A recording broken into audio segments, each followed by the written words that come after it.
kami coba ingatkan tentang doa Nabi sallallahu alaihi wasallam dalam setiap kesempatan pasca salat yang tersebut dalam hadis riwayat Ibnu Majah itu nomor hadis 925 bahwa Nabi sallallahu alaihi wasallam senantiasa berdoa memohon kepada Allah dalam 3 hal dengan kalimat yang singkat tapi isinya begitu padat. Allahumma inni as'aluka ilman nafi'a wa rizqan thayyiban wa amalan mutaqabbala. Ya Allah, hamba memohon kepadamu agar engkau menganugerahkan ilmu yang bermanfaat, rizki yang halal dan baik, kemudian penerimaan amalan yang diterima. Jadi saya sering ingatkan bahwa selevel Nabi Muhammad sallallahu alaihi wasallam saja yang sesungguhnya sudah dijamin dengan surga, dijaga dari maksiat, membuktikan syukurnya kepada Allah Subhanahu wa taala dengan meningkatkan ibadahnya, dan yang luar biasa masih berdoa kepada Allah dengan begitu tawadhu'nya, ya Allah mohon terima amalan saya. Karena itu seringkali kita bertanya, siapa kita yang bukan seorang nabi, juga bukan seorang rasul, belum ada jaminan bagi kita yang kuat untuk masuk surga, dan kita bukan orang yang maksum dari maksiat, bukan terjaga dari maksiat. Maka kita harus lebih serius dibandingkan dengan orang-orang terdahulu dalam mendekat kepada Allah Subhanahu wa taala. Ini waktunya begitu singkat, persaingannya sekarang sangat ketat. Singkatnya, jangan terlampau banyak mainnya. Ya, jangan terlampau banyak mainnya. Jangan terlampau banyak mengerjakan hal yang sia-sia. Sudah saatnya kita membuat kurikulum kehidupan yang teratur. Bahkan sholat ini dibuka dengan sholat subuh, dan ini memiliki 2 nama di antara sekian sholat yang lain. Yang lain cuma 1 nama, zuhur, asar, maghrib, isya. Subuh 2. Ya, fajar dengan subuh. Ingat, fajar dengan subuh. Fajar menunjukkan korelasi keimanan kita yang terpancar ketika mendengar panggilan untuk menunaikan sholat. Muncul pancaran dalam hati kita untuk merespon fajar. Ya, buka Quran surah ke-62 ayat yang ke-9, paling kiri sebelah atas. Ya ayyuhalladzina amanu idza nudiya lis-salati min yaumil jumu'ati fas'au ila dzikrillah. Hei orang-orang yang telah menyatakan dirinya beriman kepada Allah, kalau anda kemudian diseru di hari Jumat untuk menunaikan sholat ibadah, fas'au ila dzikrillah, maka bergegaslah anda untuk ingat kepada Allah. Zikir di sana sholat, karena sholat disebut dengan zikir. Dari mana taunya? Buka Quran surah ke-20 Thaha ayat yang ke-14. Allah menyebut kepada Musa alaihi salam untuk menetapkan Allah sebagai Rabb, menyembahnya dan tunaikan bukti penyembahan itu dengan sholat, disebut zikir. Kata Allah, innani anallah la ilaha illa ana fa'budni wa aqimis salata li dzikri wa aqimis salata li dzikri. Musa, saya Allah, tidak ada Tuhan selain saya.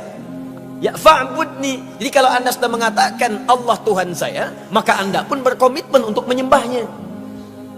Awas, hati-hati nih, orang yang mengatakan asyhadu an la ilaha illallah tidak cukup dengan mengatakan saya muslim, percaya dengan Allah. Anda dituntut membuktikan kepercayaan dan keyakinan itu dengan pembuktian penyembahan kepada Allah.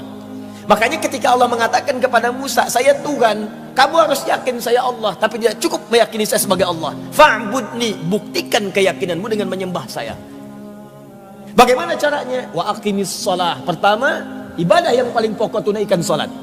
Jadi kalau ada orang bersyahadat mengaku muslim tapi tidak mau sholat, ini menunjukkan ada masalah dalam syahadatnya.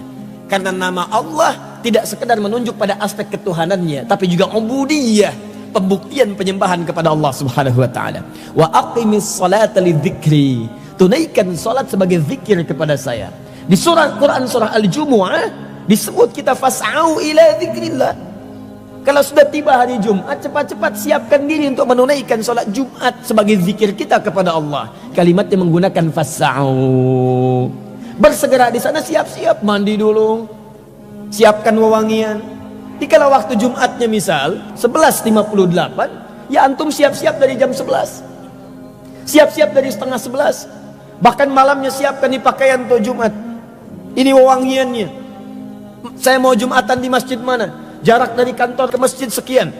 Jam berapa saya berangkat? Tiba untuk mengejar saf yang pertama. Keberkahannya banyak.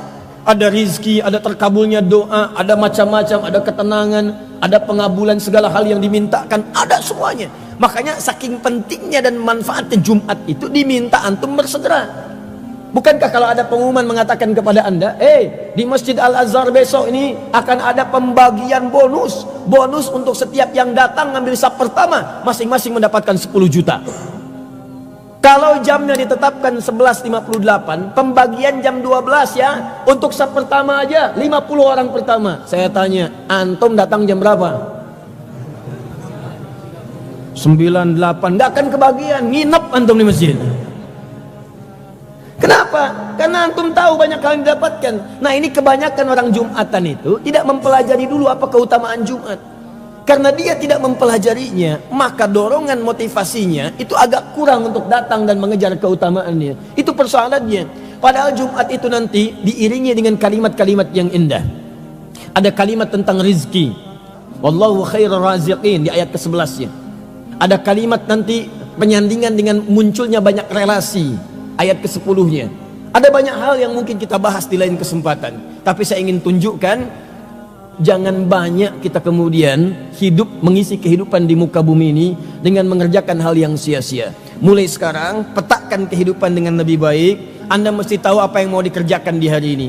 Sholat kita disebut dengan subuh, pancaran kebaikannya disebut dengan fajar, waktunya disebut dengan subuh dari kata asbah. Asbah itu sesuatu yang sudah siap dengan rencana.